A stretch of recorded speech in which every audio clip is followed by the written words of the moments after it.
Hi everyone, I hope all of you guys are staying safe and well. My name is Brian Lee. Recently, I wanted to start a new video series about what's going on here in Silicon Valley.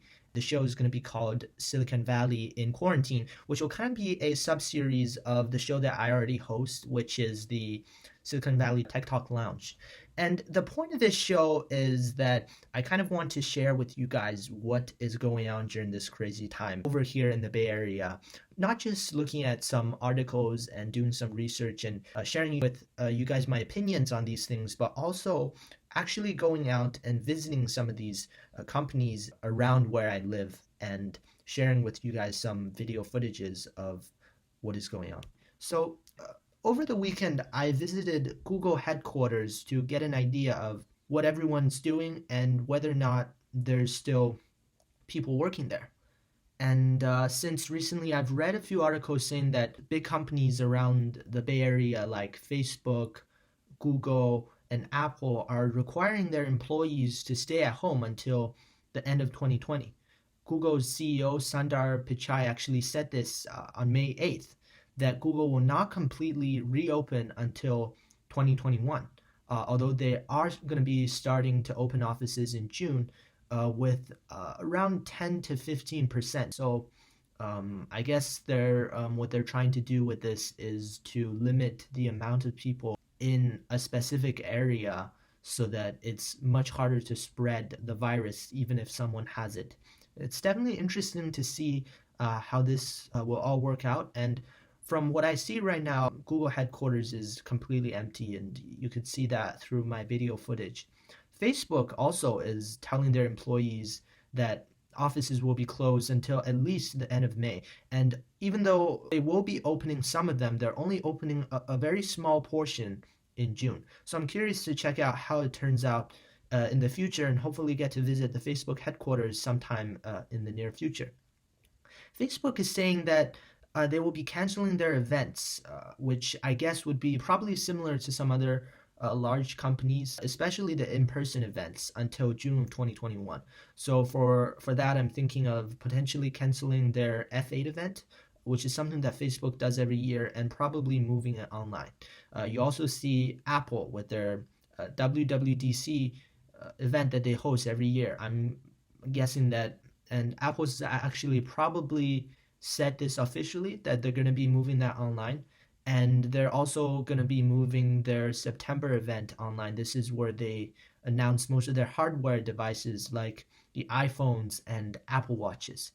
It'll definitely be interesting to see how they'll be able to do it this year without hosting an actual presentation in a large auditorium. Another interesting report that I've been reading the other day, and they did a report and saying that around 60% of the employees say that they have found working at home to be better than working in the office, in their opinion, and that 79% of the employees are saying that they think their employers should allow them to work from home more often, even after the coronavirus is over, which we don't know when it's going to be at this point.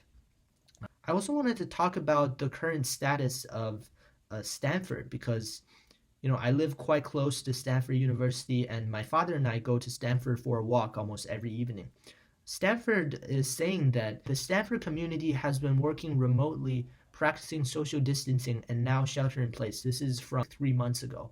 And as a result, Stanford and Redwood City and the main campus are very quiet indeed. This is something that I've noticed recently when my father and I are walking on the campus, that there's much less people on the campus because Stanford actually closed their schools beginning on May 9th, while high school that I go to, Palo Alto High School, closed their school, I believe, around the end of March. So Stanford was much earlier.